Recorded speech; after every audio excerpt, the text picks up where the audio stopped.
Hello and welcome to episode 3 of the franchise. I will be your co-host, Daniel Ehrenberg.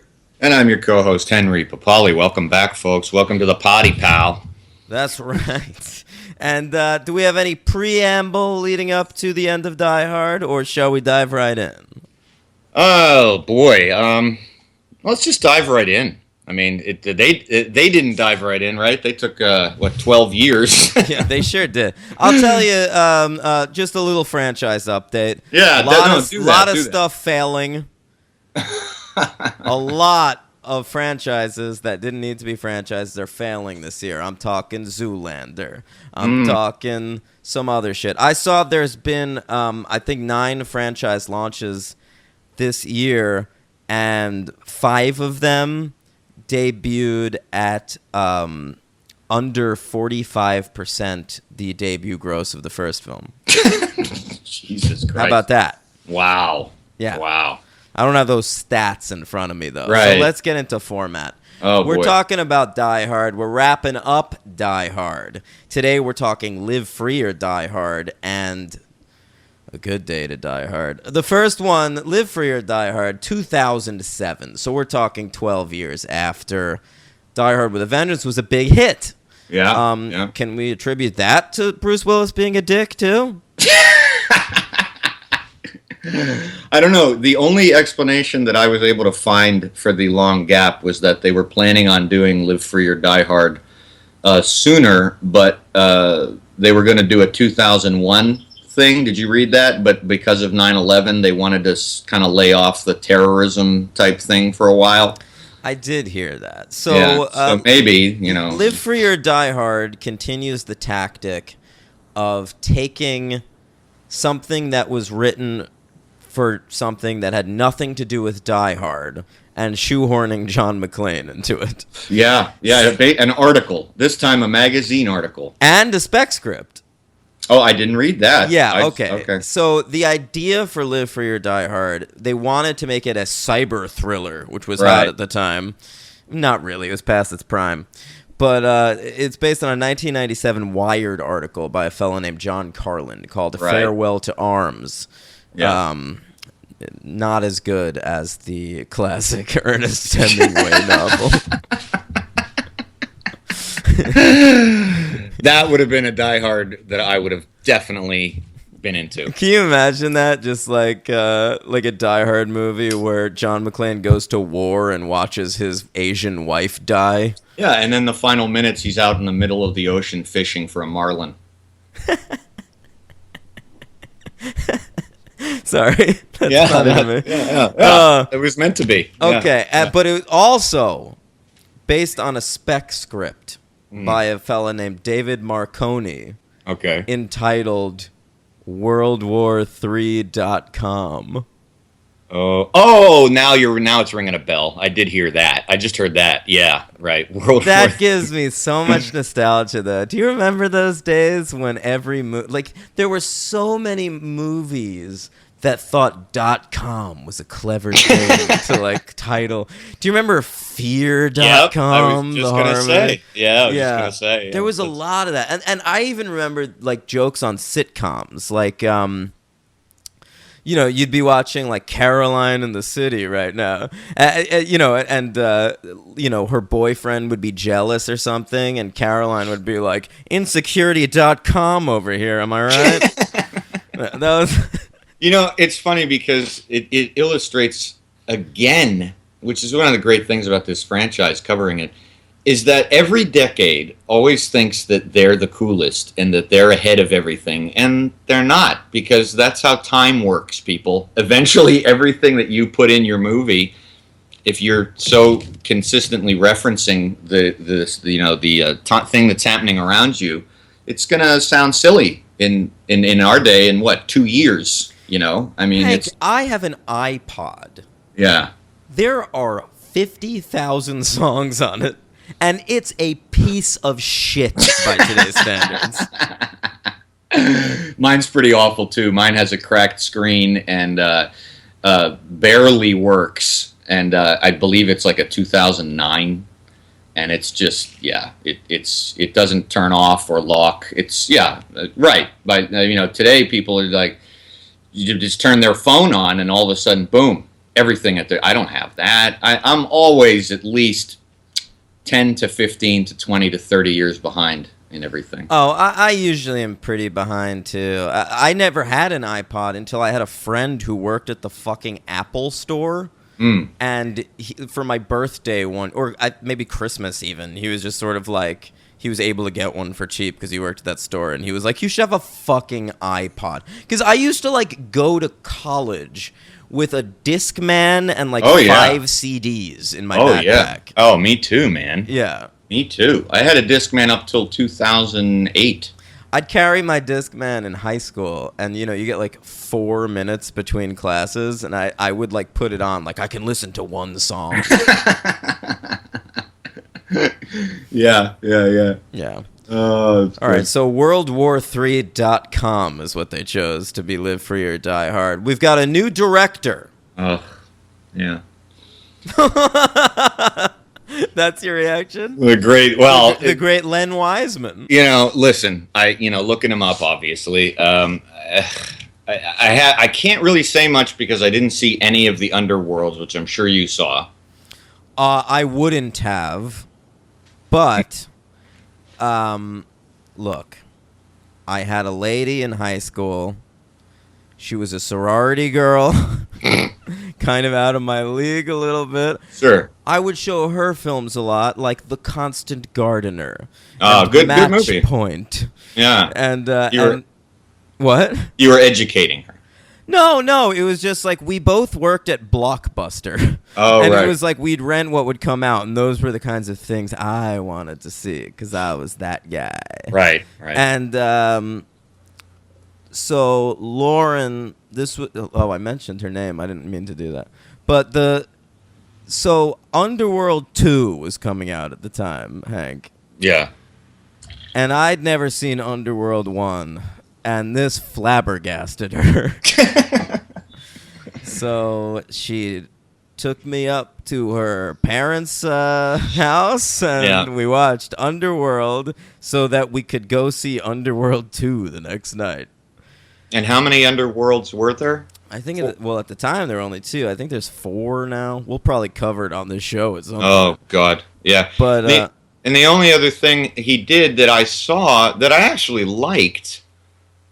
even though, it had everything going against it, and it's not very good at all, but for some reason I enjoyed it. One of those guilty pleasures. That Total Recall remake. Oh, you liked that movie? It was okay. Jesus, it's not even in the stratosphere of the first one, but it's well-directed. I'll say that. It's fast-paced, and, Colin Farrell tries to talk in an American accent, which I know you're a fan of. Oh, so. Yeah, his American accent is spot on. Anyway, so... But that's all this guy has going for him, right? I hated those Underworld movies at the time. Yeah. They're horrible. And so what I was worried about with the Die Hard 4 was that they'd look like those movies. That was my biggest fear. Because the guy can do an action set piece, okay? Yeah, sure. Yeah. But those Underworld movies are all shot in, like... cold blue and gray tones. Yeah, I've seen the clips. They just look metallic in like a weird way, and everything's at night. Right. And they looked like fucking dog shit to me. And note to future filmmakers and current filmmakers, if you want to shoot in metallic blues and grays and your name is not Michael Mann, don't try. Just a tip. Just a tip. Hank, step back from the mic a little bit. All right. Okay. Sorry about that, fellas. I've got levels here. Yeah. Okay. So this guy, the Underworld guy, gets chosen to make the new Die Hard movie. Fair enough. Those Underworld movies were huge hits.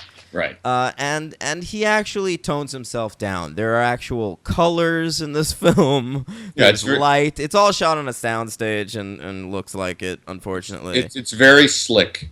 It is slick. I actually made my notes. I made a note. Very slick. I can't think of Len Wiseman anymore, though. Paul F. Tompkins for Comedy Bang Bang invented a Len Wiseman character. Really? Weirdly. He's that famous, Len No, Wiseman? no, I think that's the joke. Oh. He does this character, Len Wiseman, and he plays him as like a flamboyantly gay guy, but who's still married to Kate Beckinsale. And he's obsessed with like key parties. And so Paul F. Tompkins, he goes on Comedy Bang Bang and he goes, "Hi, I'm Len Wiseman. I directed the Underworld films." It's really good. I got to check that out. You really should. It's I love great. Paul F. Tompkins. Yeah, He's yeah. hysterical. And it's like a recurring character. He comes back a lot on the show just 'cause Oh, it's okay. fucking weird and funny. That's awesome. But, yeah, so that's what I think about with Len Wiseman. I mean, the screenplay for this is a mess. You got Mark Bomback as the credited writer. But it's also credited to John Carlin, who wrote the Wired article, and David Marconi, who wrote WorldWar3.com. So, in other words, this script is a total hack job. It's a mishmash. And you know, Kevin Smith pops up in this movie. Yeah, he does. And he supposedly did like uncredited rewrites as Yeah. well, mostly to add like jokes and pop culture references. And I wonder if he's the one who did the Boba Fett reference. Stop saying Boba Fett. Yeah, I'm sure he did. I had my ears open. Like when fucking Justin Long is making references to the Dukes of Hazzard. Yeah. That could only have been written by Kevin Smith. Yeah, right. And so it's almost like, you know how Quentin Tarantino added dialogue to Crimson Tide? I did not know that. Yeah, you know, they have like that conversation halfway through the movie about... I never saw Crimson Tide. Oh, okay. Well, it's a pretty standard submarine thriller. Oh, wait, I know why he would have contributed to that, because him and Tony Scott were bros. Yes, exactly. Okay. But there's a scene like halfway through the movie where two characters have a long conversation about Silver Surfer comic books. And it's like, oh, who the fuck wrote this into this submarine thriller? Leonard Maltin, I remember in his review, mentioned that and said, "It's odd how witty the movie is every time you can't see the characters head on." Because he like wrote ADR lines. Right, I was just gonna say Yeah. that. That's good.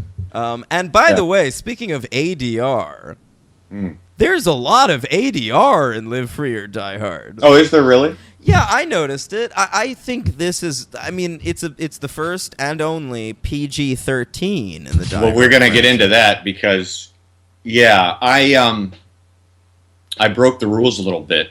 I had the option to watch the PG-13 version, and I did not.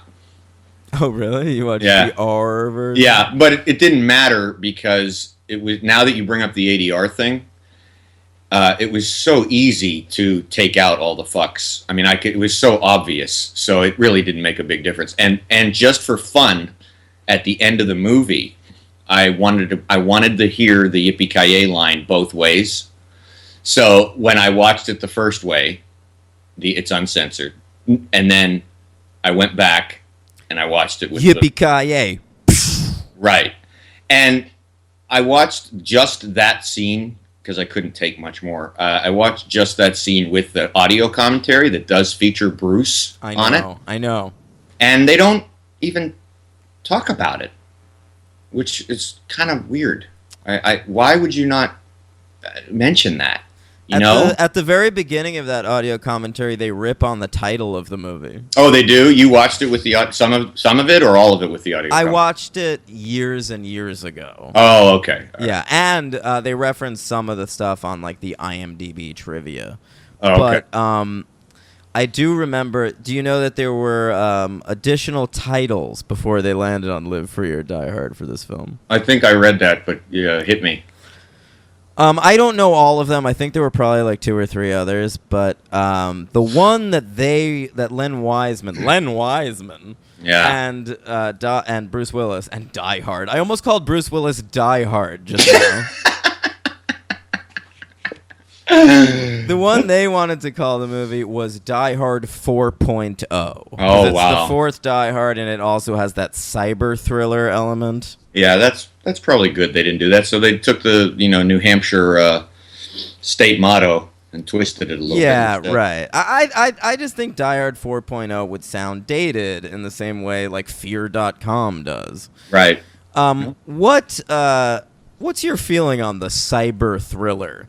That was like a big thing in the late 90s, early aughts kind of thing. I'm not a big fan. You know, one of the things in this movie that you know, Timothy Oliphant, I think he's good, but he was like, for the first time, like way more of like, and this ties in a little bit to your question, to the cyber thing. Like, it's kind of it's the first Die Hard where the villain is essentially trying to ruin the world instead of just kind of like a little caper. And so the whole computer thing, throwing it off, it makes him more, and it makes him more into like a James Bond villain than like a Die Hard villain, you know. And I just thought that was kind of weak. I hear you. I didn't Keep care stepping for back that. from that mic, bro. I can't. Oh my god, I can't. All right. Okay. Sorry, folks. So we're figuring this out still. The audio. We're here for your pleasure. We're okay. Here we Hey, go. all right. All right. I'm on the other side now. Okay. Okay. Oh. Okay. Timothy Oliphant. Here's my feeling on the villain of the film. Yeah. Go ahead. The problem with casting Timothy Oliphant as your villain is he's a great actor. Okay? I love Timothy Oliphant, but the thing that's the best about him is he's roguishly funny. Well, those were his best lines. Yeah. He pops a couple of times. Yeah, with some- there's like 3 times where he has funny lines, and they are funny. See, I come at him at a different angle. I didn't know him at all. I mean, I didn't realize how little I've ever seen him in. Because unlike you, he's from Justified and Yeah. Justified and Deadwood are his 2 best credits. so neither of which I've ever seen. Right. So 2 great all-time classic TV shows that he is at the center of and is utterly brilliant and hilarious and fun in both of them. Right. And that's the problem with him playing a villain that wants to control the world. He's never going to be that fun. Right, exactly. Yeah, and that's what leads me to, you know, the Bond thing. Because, you know, and those guys are always like self-aware, self-amused, but, you know, the Die Hard villains are over the top, but they're usually they don't know they're in a Die Hard movie. You know what I mean? So they're pretty serious. But yeah, it's not his fault. I don't blame him. He's just not a great villain. But he's wait till we get to number 5, because he's real good compared to that one. Wait, I'm sorry. Was there a villain in number 5? No. Are you referring to that bearded guy? Yeah, I'm not. He was the 4th antagonist in that movie. Who's the main antagonist? That lady? The helicopter. Yeah, there are a lot of helicopters in that movie. The scenery. Yeah. Now, Henry, The Russian language. would you say that Moscow is a character in A Good Day to Die Hard? I knew that was coming. Well, since there aren't any characters, I'm gonna give Moscow a big character credit in the movie. I mean, they reference it so many times, almost as many times as McClane says, "I'm on vacation." Yeah, there's a lot of that. I counted. I counted that. Well, we'll get there when we get to A Good yeah, Day. right. I know. Yeah, All right. yeah. Live Free or Die Hard. What's your favorite cyber thriller, Henry? Oh man. Geez. You love Sandy B. Is it The Net?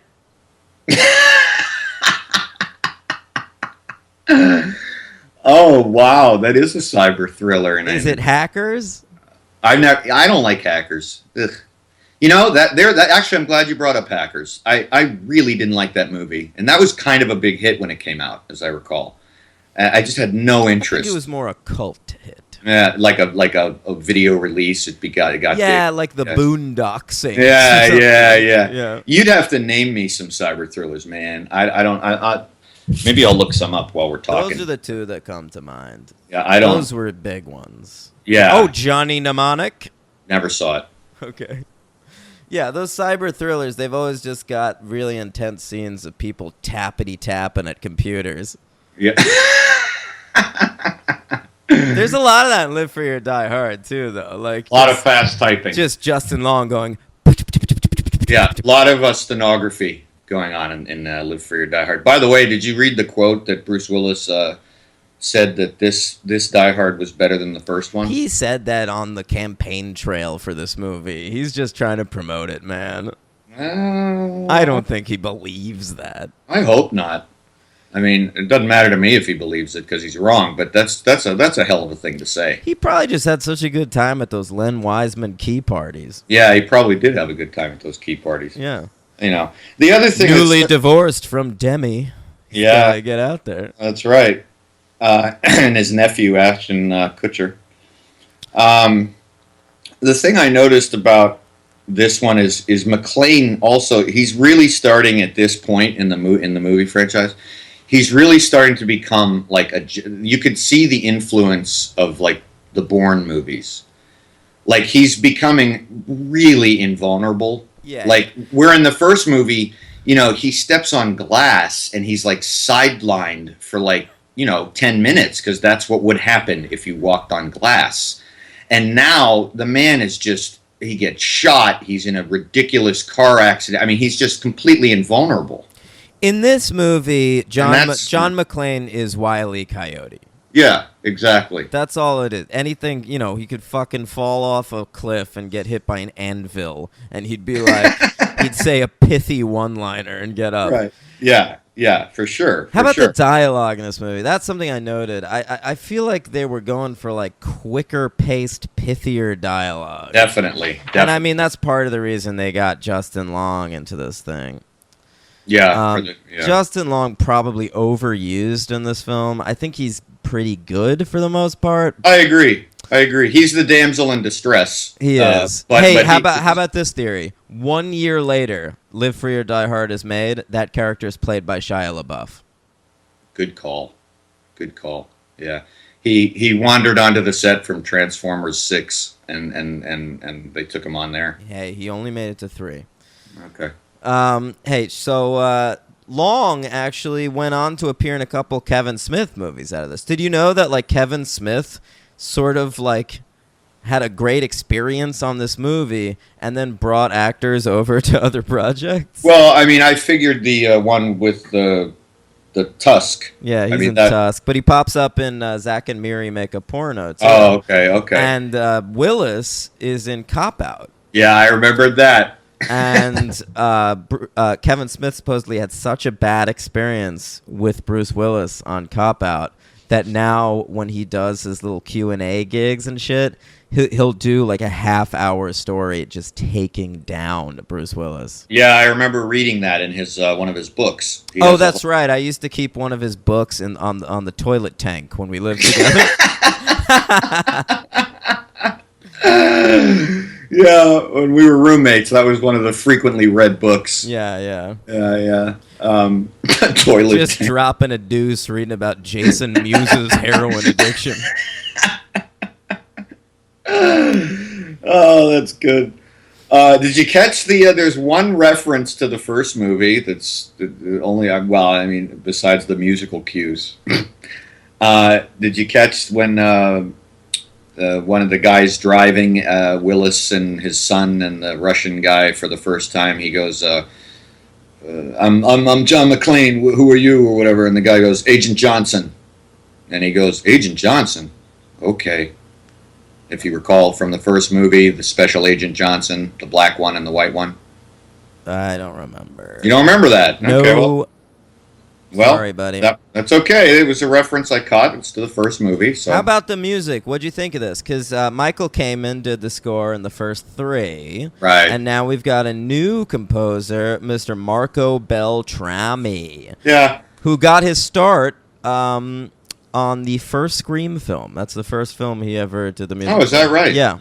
Okay. A franchise we will be covering very soon. Yeah, I didn't think about it too much, the music. I just heard the cues, Michael Kamen's famous cues, and besides that, it was pretty standard by the book nothing at all. Yeah, he just he did his job and he used the Cayman cues. It's the kind of thing where like John Williams scored like the first 3 or 4 Harry Potter movies, Right. And then after that, like the people they hired were just like, well, hey, those John Williams scores are good. Let's Yeah, just well, that's use what those. that's what a lot of these Hollywood composers do. They come up with a great theme or a very iconic theme, and then they kind of hand it off if they don't want to do or they don't do another part of the franchise. And then those guys, rather than incorporate their own originality into it, because some of them don't have originality, they just take those cues and reuse them over and over again.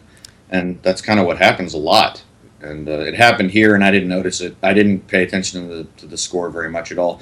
I thought Marco Beltrami, I thought he had a couple other credits to his name that were decent, but Well, he's been working forever now. Like his Yeah. first credit was Scream, but he's done a lot of shit since Scream. yeah. Do you have any of them in front of you? No, not written down. I'm such a Scream nerd that like I just remembered his name from those movies. Right. Yeah. Did And you- I IMDb'd him and can just confirm that was his first movie. Oh, okay. Yeah. Did you read about who was considered for the Mary Elizabeth Winstead role? No. You didn't? No, who was it? Okay. Britney Spears, Jessica Simpson. Yep. There were a couple others, but they weren't even on the same plane. Well, I'm glad they cast an actor. yeah. And as overused as Justin Long is in this movie, Mary Elizabeth Winstead is terribly underused. Yeah, she I is. think she's kind of fantastic. I think she's great. I love her. I'm enjoying her on the new TV show Brain Dead on CBS from the creators of The Good Wife. Okay. Yeah. I think she's good in anything she's in. She's great in Smashed. That movie is a really great movie. Scott Pilgrim. Scott Pilgrim. She was actually even good in the remake of The Thing, which I'm sure you Ooh, didn't see. I Yeah. didn't see that. And I She's- haven't seen that Cloverfield movie yet, but I heard she's good in that. Oh, too. she's unbelievable in that movie. She is amazing in that movie. I mean, that's almost, kind of a 3-character movie. Spoiler alert. But she's so great in it. She's great. So she's great in this as Lucy McLean. Yeah, she's fantastic. She's really charming. You really feel for her. You're rooting for her to survive. Yep. Yeah. And she's tough, because she learned some moves from Dad. Oh, Okay. how about the Creedence shout out? You knew I'd love that. Okay, I love Creedence Clearwater Revival. Can we not anymore with fucking Fortunate Son? Wait a minute, that was featured in another movie that we talked about last week. Oh yeah, Jenny. I went to Vietnam and the producers decided to make the most obvious and literal song choice possible. I ain't got no sequels, Lieutenant Dan. Oh, but he does in book form. Gump. Yeah. That's what it's called. Yeah. Well, we even though they didn't make that into a sequel and as a movie, I think we should. I think we should find funding and get that done. That's my feeling. We gotta get Hanksy though. We gotta get my boy Hanksy in Oh, this. he'll come back for that. Oh, okay. an Oh, o- we can it's an hire Oscar. his rapper son to do it. Colin Hanks is a rapper? No, he has. Tom Hanks has another son named Chet Hayes, who's a rapper. Really? Yes. I didn't know that. Wow. He has a record and everything? No, he's horrible and embarrassing. But hilarious. Follow him on Twitter, everybody, at Chet Hayes. So he's gonna the say black- something embarrassing every day. So he's the black sheep of the Tom Hanks. Oh my lineage. God, it's amazing. That's a shame. I mean, I'm not going to feel too sorry for Tom Hanks because he's still making the Da Vinci Code movies, but that's a shame. Oh boy. Did you- Inferno. Oh, we got to cover those at some point. Those. Oh, Da do we? Vinci's. Yeah. Do we really? Oh, Sure. Oh boy. Did you catch the kind of Lucy McLean at the end of the movie, who goes by Lucy Gennaro for the whole movie, and then at the end decides that yes, indeed, she is proud of her father and takes the McClane name exactly like Holly did in the first Die Hard. Yes, she says to Justin Long asks her what her name is, and she says Lucy McClane, and he says, "Oh, I thought it was Gennaro," and she says, "Not today." Not today. And can I admit something to you? Sure. Got choked up. Oh no! Yeah, Really? I did. That choked me up. You're pathetic. I know. Wow. Really? Yeah, that hit me. Oh my god. Well, you know what? I'm glad. I mean, I'm glad that worked for you. That's kind of stupefying. I mean, I guess that's what they were aiming for. I think, but didn't work on me. I guess I saw it coming too. It didn't matter though, right? You probably saw it coming. I didn't. I mean, I saw this movie once. Me too. 9 years ago. Yeah, me too, I right. really didn't remember a lot about it, to be honest. Me neither. I neither. remembered that Timothy Olyphant. Hey, can I give a sweet shout out for one of the best parts of this movie? Maggie fucking Q. She's good. I think she's baller in this movie, and she was able to like use this movie as like a jumping point. Like she's had a pretty good career since this. Yeah, I've seen her in nothing. No, but she does TV. Like she got that Nikita. Oh, really? Yeah, they made a TV show out of La Femme Nikita, and she plays Nikita. Well, I knew they did that. Yeah, and that show lasted for a good few years. Oh, all right. Wait, this is a different La Femme Nikita than the one that was in the 90s. No, that like the La Femme Nikita. Like, oh, you're saying, yeah, right. There was a TV version of it then. Man, right. Franchises. Yeah. Yeah, that blonde. Peter Wilson was her name. Right. I can't believe I remember that. But Maggie Q had her own version on the old CW ticker. Okay.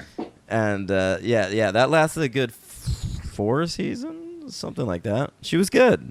Well, another thing I wanted to talk about on this movie was I made a note that, like, I guess I started noticing maybe halfway through the movie, probably halfway, that this also in this movie, like, in the first 3, a lot of the times, especially in the first 2, John McClane kind of makes stuff happen. Like, he makes these things happen, like, what am I trying to say? Like foiling whoever is the terrorist, and in 4, stuff just kind of happens to him.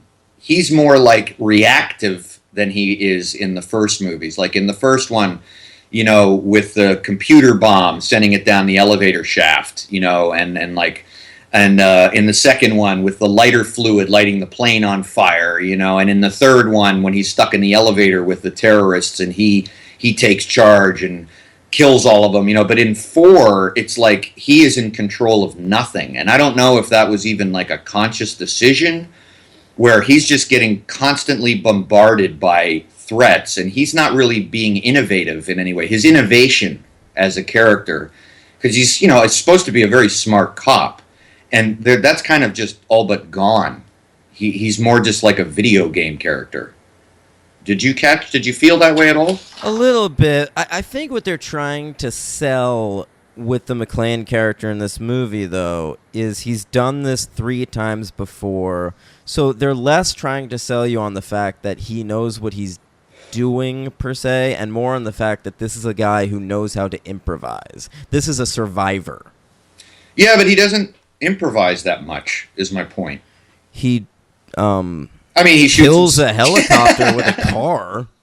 Oh, that's true. That's in 4. Yeah. And he does shoot the villain through his own body. He jumps on a fucking fighter jet. Right, that was believable. Yeah, that was insane. That's what I'm talking about. But you know what, man? That's the thing that the 5th movie gets wrong. Where, like, this movie is the silliest of the Die Hard movies, but it's fucking fun. I agree. It's really fun. I agree, and this is where I'm probably coming across more like you did on 2, but it was fun. I did like it. Yeah, I had a really good time watching it. Yeah. Like that's a lot more than I could say for that 5th one. Mm-hmm. How about the cast? That's been sort of a recurring thing with us. We've talked about Yeah, superhero count 0 0. for me. I didn't catch anyone. Nobody in this has appeared in anything that I. I'll could say find. that Zeljko Ivanek had a recurring role on that show Heroes. Does that count? Not on my watch. But Okay, then never mind. who is that in this movie? He's that fella, he's bald but with like kind of thin white hair, like spiked up, and he's got glasses and he's got thick eyebrows. He's a character actor who's been in like every movie. Okay. All right. Yeah, he was on Big Love for a while. Oh, all right. Okay. Yeah, I mean, there was like a period of 3 years where every time I tuned into a television show, that guy would be on it. Yeah. He's on Breaking Bad too. He might be. You want me to look that up? No, he's not. I just said that. You don't know. I bet he is. Yeah, he could be. He's He in- might. He's at one of Jesse's parties, one of his meth parties. No, he would not be that guy. He's passed out on the floor. He's one of the neo-Nazis. I can't find him on the old IMDb because he's so fucking. His name's too complicated. Never mind. He's been in everything. Yeah. Look him up. I bet you he has over 90 credits. That would be I my believe you. prediction. Yeah, I believe you. Yeah. All right. Anything else to say about Die Hard? Two more things. Just Go ahead. I don't have anything. let's keep John McClane out of helicopters. Stop driving helicopters. That takes me out of a movie. Yeah. It weirdly turns into a Die Hard movie in the last half hour, where like McClane's like sneaking through a building. Right. Yeah. Yeah. They went back to the source. And I like it's very 2007 that some of the villains in this movie are doing parkour. Oh, I'm so glad you brought that up. Yeah. I saw that right away. I don't know why I didn't make a note of that. I guess I meant to. Yeah, that was hilarious. And what did he call him, a hamster or something? He's like, "Stop moving, you hamster." Yeah, that was a good line. But Yeah. parkour was everywhere back then, man. That was a whole introduction to an episode of The Office, the American version. Remember? Oh, They're all- parkour. Yeah, that was great. Oh, Yeah, my they God. even had like a dude on Survivor at the time, season 15, China. A fella named Frosty who like was a parkour guy, and like in some of the challenges he would like use it and people would be like, "Whoa." His name was Frosty. His name's Mike in real life. Katie actually went to college with him. But his nickname on the show was Frosty with an I. Of course it was. Mhm. Frosty with an I. Oh yeah. Was he a Danish fellow or? He's an Asian fella. So the I is that's like a Williamsburgian effect or something? Yeah, I remember Katie being confused that he was being called Frosty on the show because when they went to college together, apparently his nickname was Asian Mike. This guy just can't not have a nickname, I guess. I know. Just one of those people. He'll never just be Mike. Never be Mike. Yeah. Poor guy. He loves it. Oh, I'm sure. He loves it. Frosty's a cool nickname. I mean, aside from the snowman, you could be stuck with worse nicknames. So Okay, what do you give Live Free or Die Hard on our 1 to 5 rating? I'm going to give it a 3. I'm going to give it a 4. Yeah. Really? I am. Now, this film had a $110 million budget, which is the highest yet, and it made $383.5 million at the box office, which is the highest yet. Maybe not adjusted for inflation. Yeah, I was just going to say. But still, massive hit. So, Yeah, I'm giving it 3 stars because it's very entertaining. It's well done. It's very slick. It's very good. It just lacks just doesn't have much character to it. So, and I don't mean character, like characters. I mean like the film itself. It's just kind of by the numbers, but it's done well. So that's my 3-star rating. You're giving it 4, so you're tying it with the third one.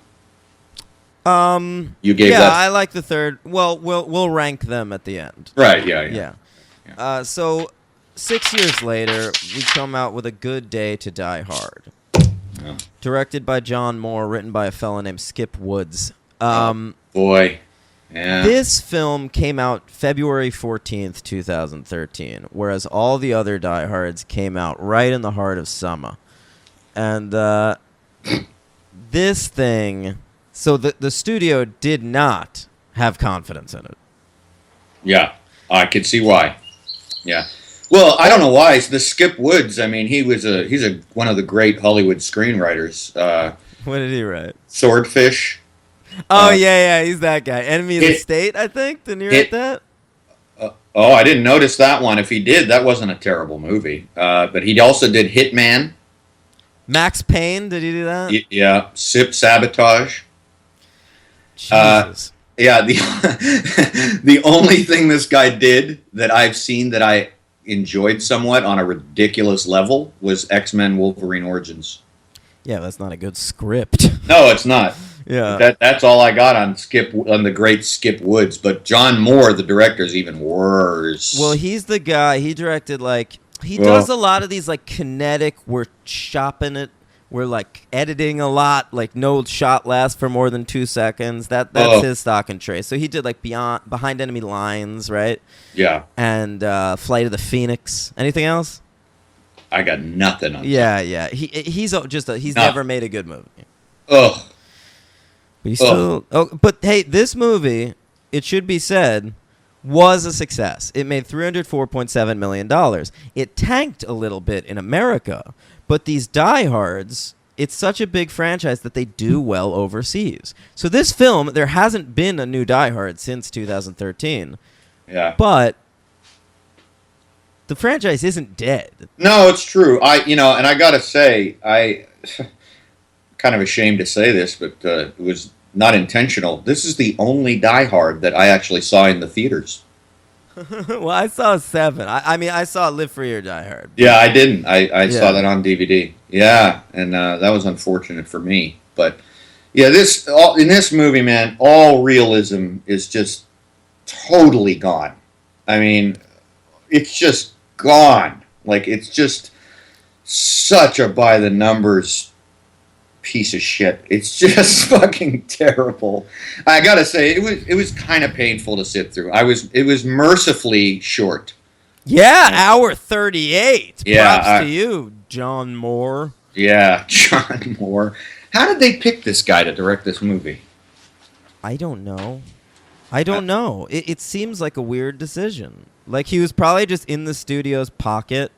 I bet you Bruce Willis got final pick. I'm sure he did. And he saw that, And McTiernan was in jail, so he couldn't do it. That's a good point. But why couldn't Len Wiseman? Because I see that Len Wiseman is at least attached to Die Hard 6, if they ever do that. Oh, okay. Yeah, he wants to come back for that. That's fine with me. The prequel-sequel thing they're thinking about? Yeah, we'll talk about that a little more later. Yeah. Okay, so A Good Day to Die Hard, originally titled Die Hard 24/7, which I actually think is not a bad title. No. Did you hear the rumor of why? Yep. Yeah, they should have done it.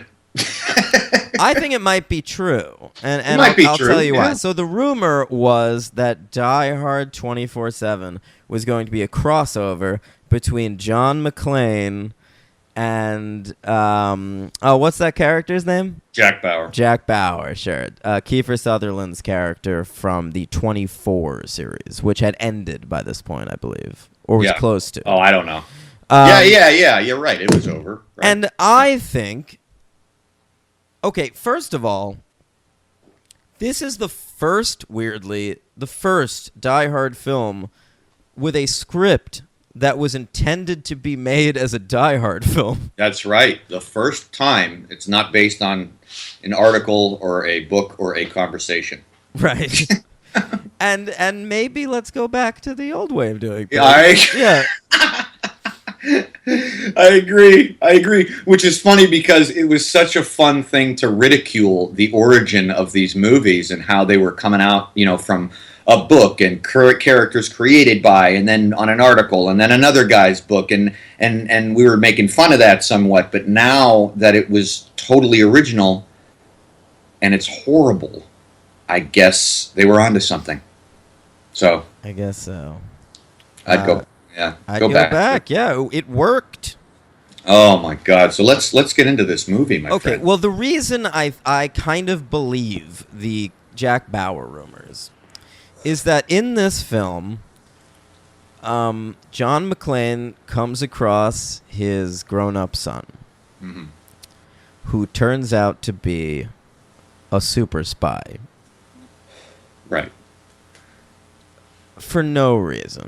and so my only theory is it was supposed to be Jack Bauer, and when they decided not to do the 24 thing, which is possible, it's a 20th Century Fox release, Mhm. I think Skip Woods was just sort of like, well, the fucking sibling, the whatever, the daughter thing worked in the last one. Right. Right. Let's just make Jack Bauer fucking Bruce Willis's son. Okay. Well, And this is the kind of thing I hate about franchises, because it inevitably hurts the earlier films in the series. Like when John is reunited with Holly at the end of the first and second movie, in the back of my head, I will forever have, well, they still get divorced in a couple years. right. And when we see the shot of the two little kids, in the kitchen in that first movie, Oh, right. Yeah. we see the little kids at their house. Yeah. I watched that now, and I'm thinking, It's Jake oh, Courtney. the little girl turns out all right, but the boy turns out to be a fucking super spy. Played Yeah. by Jai Courtney. It's Jai Courtney. yeah, Okay. Is it Jai? one of the dullest actors in Oh, history. man, He's you got the- it's a real Sam Worthington situation. Oh my God, that's so funny that you said that, because as soon as he came on screen, I thought Sam Worthington. I was like, oh wait, that's not Sam Worthington. That's the guy who's his lookalike, Jay Courtney. Yeah, Jai. Jay Courtney. Jai Courtney. Jay Courtney. And It's like he was gifted a vat of charisma, but he left it at home. Oh God, he's so bland. And I'll give him one thing. I didn't hear his Australian accent too much. Oh, I didn't know he was Australian, so I'll Yeah. give him that. But that's my whole thing. I hate. I'm a real accent snob, Yeah, you are. and so, I mean, that's a thing that happens. Maybe Jai Courtney is an exciting actor when he's using his Australian accent, but I doubt it. a lot of these actors from other countries, America included, by the way, when they're trying to do another accent, a foreign accent, they're trying so hard to do that accent that they're not actually giving a performance beyond that. Well, that's true, but of course, there's not much of a performance to give here, because an actor can only do so much with his lines. So, I mean, I don't know. Maybe another actor would have. You don't think a Chris Pratt or something could have destroyed this role? Point taken. Yeah. Yeah. Yeah, Captain Boomerang doesn't do much with it. Yeah, and I know he's playing Captain Boomerang in the Suicide Squad movie, and the Superhero count one. ugh, the guy they keep trying to make him a movie star, and it's not gonna. He must have an amazing agent, because he's in those Divergent films, and he's boring there. Right. You know, Miles Teller walks all over him in those movies. Yeah. He was in the Jack Reacher movie. He was? Yeah. I saw Jack Reacher, and I don't remember him at all. Of course, I don't remember much of the movie either. But He's in that thing, which was supposed to be a franchise, which I think they're still maybe Oh, it gonna is. make another one. Yeah. Yeah, it is. And he was in that I, Frankenstein movie, Oh, okay. which was supposed to be a franchise. Oh my do God. you remember that when Universal, they were going to make individual movies about all the Universal monsters, and then they were going to team them up like the Avengers and create like a Universal Right. monster cinematic universe? For all you 85-year-old Boris Karloff fans, that would have been really a cash cow. That would have been a big deal.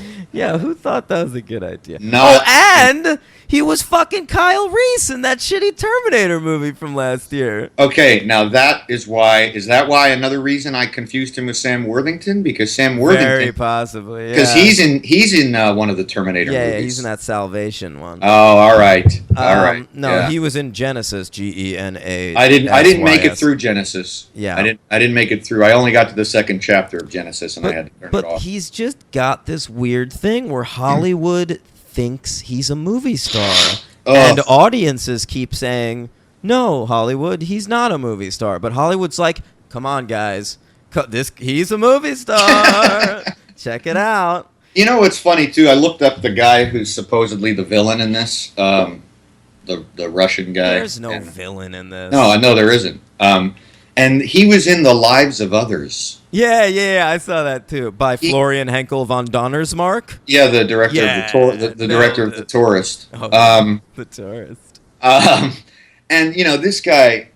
I mean, you can see on screen this guy's got. I mean, he's a good actor, but what can he do in this? I mean, there's nothing in this movie. It's so ridiculous. It's just so. Oh, what there was a lady earlier in the movie that they thought was like the main villain, and then she like dies halfway through the movie. Right? Well, no, his daughter. Yeah, that's what I'm thinking. No, Of. she doesn't die halfway through. She makes it all the way to the last scene. But I feel like she should be in it more. Yeah, Like she pops on the screen a little bit. yeah, she does. Yeah. She does. His daughter Irina. Yes. Yeah, she's all right. Yeah, no, she's okay. It's really this movie. Besides Jay Courtney and the other, it's just the direction is just a mess. There's no story. The stunts are completely absurd. I think some of the stunts are pretty cool, and that's what I'll give this movie. They're badly edited because this Yeah. John Moore fellow likes to cut every 3 seconds. Yeah, Like, he does. there was at one point where like a missile is shot at them, and it would be really cool to just watch the missile fly towards them, but Yeah. we like cut from different angles like 17 times while the missile's in the air.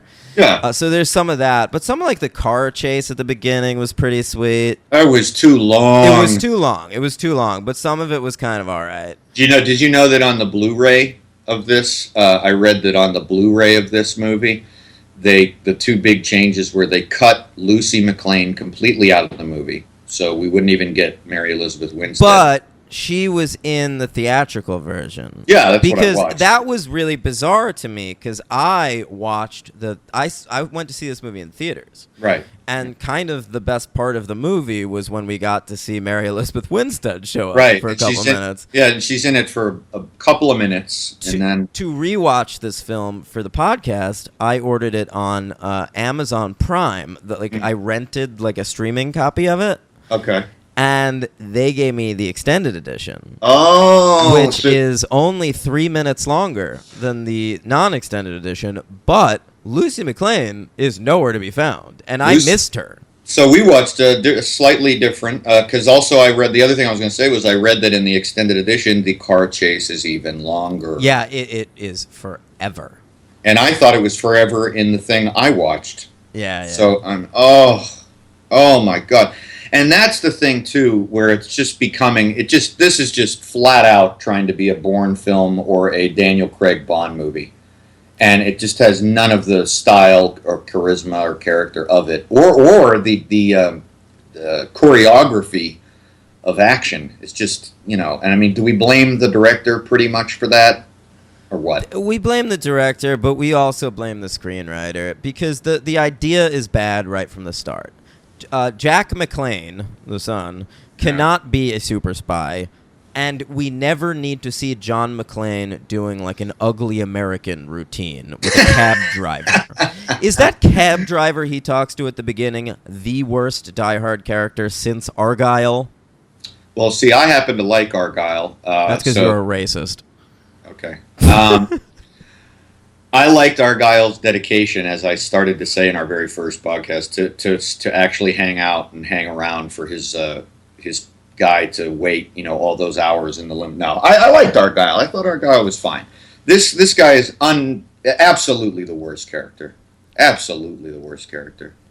Yeah. And such a stereotype. Like, I mean, I'm not like, I mean, I guess we're in the age where we've passed where we don't do stereotypes, then we do stereotypes, and now the guy's like, I am Russian, I like a Frank Sinatra, New York, New York. It's like he's like Borat shows up in this film or something. He's awful. We're Borat's his little fat friend who's wiener's flopping around. And the other thing with the screenplay of this movie is like, okay, so Die Hard with a Vengeance. We're already on Die Hard 3. What can we do? Well, let's tell a story about John McClane trying to put his broken life back together. Right. That's interesting. Yeah. The fourth one, okay, he has an estranged daughter who thinks of herself as a Gennaro more than a McClane. Let's have these two characters go through a little journey together so that by the end of the movie, she feels like he's her father again. Right. Then let's so do the for the same fifth thing. one, Right. he has an estranged son. Let's have them go on a journey together. By the end of the film, I mean, it's ridiculous. And the first film accomplishes this by Lucy McClane once at the beginning of the film calling herself a Gennaro. Right? And you remember that because you're not a total idiot. Right. And then at the end of the movie, when she refers to herself as a McClane, you're like, that's sweet.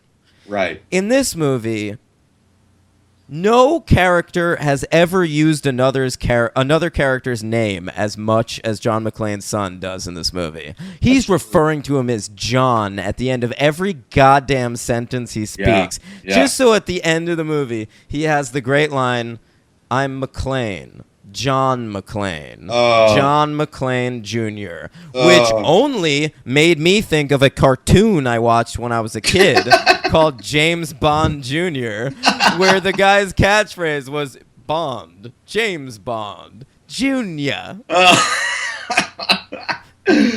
Oh, God. Yeah. Oh, and I'll tell you how many I'm on vacation lines I counted? Okay, yeah.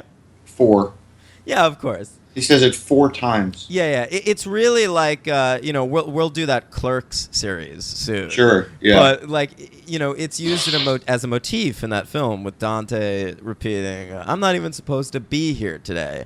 And it's the kind of thing, like, it gets more and more frustrated as the movie goes on because that movie has kind of a do the right thing structure. Like we were talking about in the last episode where just things rise and steadily rise and rise until they just go fucking apeshit. Right. And this movie, it doesn't do that. He's just constantly saying, oh, what a vacation I'm on. You know what's funny, and Bruce is finally bored. Yeah.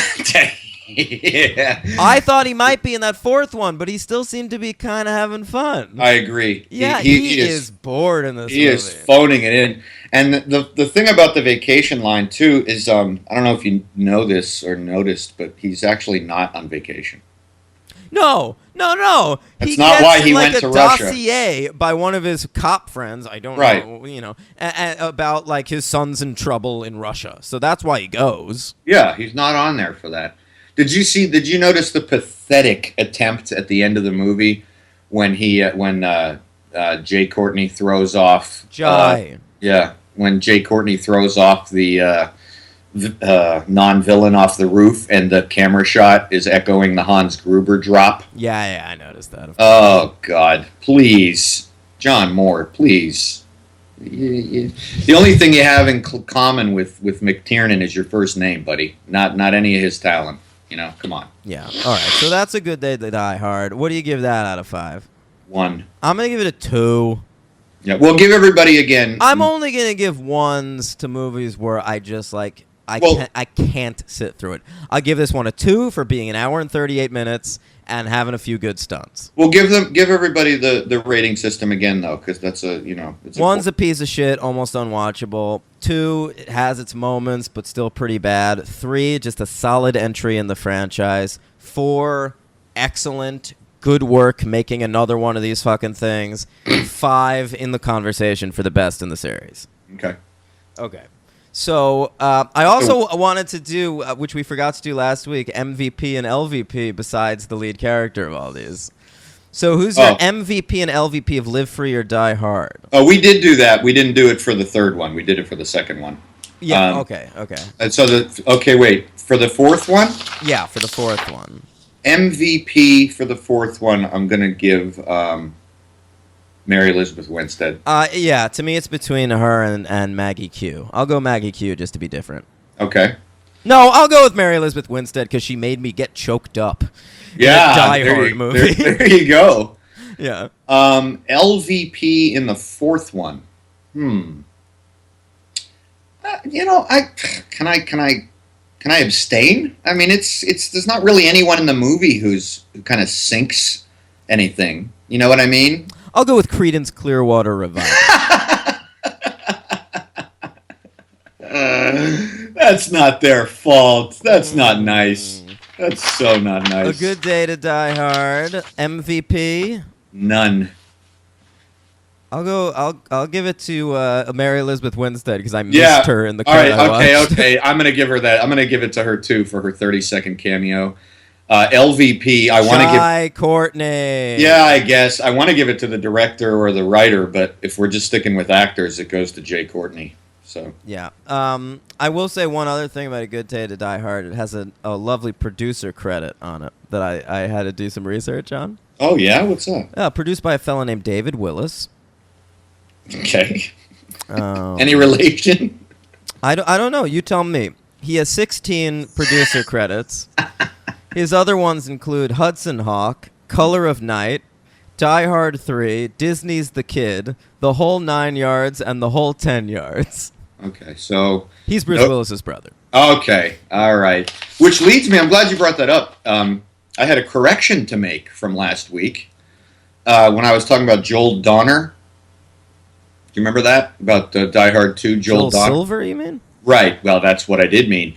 Oh, you said Joel Donner? No, I said that it was not Joel Silver. It was Joel Donner because of the Lethal Weapon connection. Because what I had looked up, some genius on the internet had written Joel Donner, so I took that as. But that's not it at all.